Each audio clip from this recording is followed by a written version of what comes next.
Well, hello there, my friends. I'm glad you're back. We've got some more things to look at today. This is an unusual podcast, at least so far. I don't know if this is the beginning of a trend.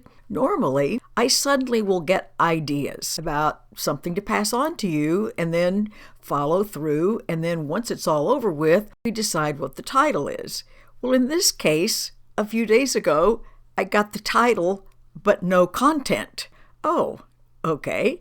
So it was an interesting title. It was called The Spa for the Soul, which I actually thought was very cool. But what am I supposed to do with this? So I thought, well, what is the natural thing that I might think about related to spas? And for those of you who have been, you know that it's relaxing, it's comforting, you feel taken care of. It almost makes me want to close my eyes while I'm telling you this. It often smells good, there's pretty music, but you feel like I don't need to do anything but lie here and be taken care of to the max, which is just marvelous. So actually, that way of living, of feeling taken care of, feeling comforted, feeling safe, is available to all of us as part of our daily life. We don't really have to go to a spa. However, we've got to straighten out some ideas before that's possible. Actually, we have to straighten out quite a few, so I'm only going to choose one for the day. And that would be the business about cause and effect, which we really hardly ever think about.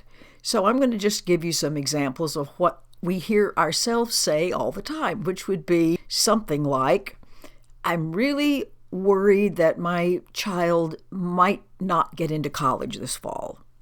Or we'll say, I am really upset because my financial advisor last month gave us some really terrible information and now the stock market's crashing. Or you might say, oh my goodness, I was just around somebody who had strep throat, so I'm afraid that I might get sick. Or I'm furious over what my mother-in-law did at my wedding, and so on and so on and so forth. So we often say, I'm angry, and we're talking about right now, I'm angry because of this, that, or the other. I'm worried, I'm sad, I'm grieving, and virtually all the time, we're making reference to something that either has already happened or has yet to happen, and we don't think for a second that that's unusual. However, let me draw some parallels. What if I said to you, well, this afternoon I'm digesting my meal that I had last Saturday afternoon? You'd think, well, that's strange. Or if I said, okay, I'm going to look in last year's almanac to find out if it's going to rain today. Or strangest of all, well, I don't know, it's hard to know which of this is most strange, to say, I'm going to go look in the mirror to see what clothes I'll be wearing tomorrow. All of those things happen at the same time. I digest my food when I'm eating it. I check for weather when it's happening. I always expect whatever shows up in the mirror to be exactly what I have on. So I'm used to cause and effect needing to be in the same time and place under these circumstances, but with our emotional state, somehow we've bought into the story that cause and effect can be totally unrelated and that I am feeling an effect now of a cause that's not here. Well, how strange is that? So you might reasonably say, oh, well, I never thought about that. And we must ask ourselves if it's impossible to be upset now for something that's not here.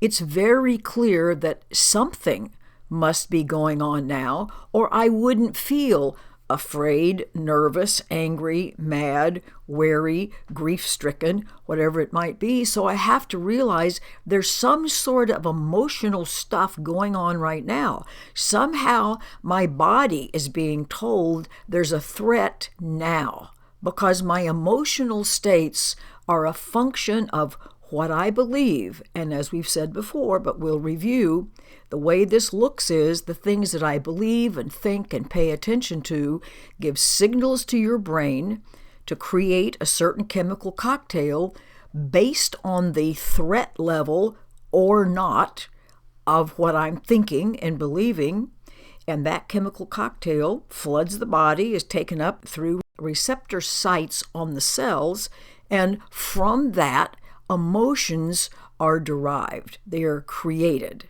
And so you think, it's not what has happened or might happen, but something I believe now that's causing distress on my part.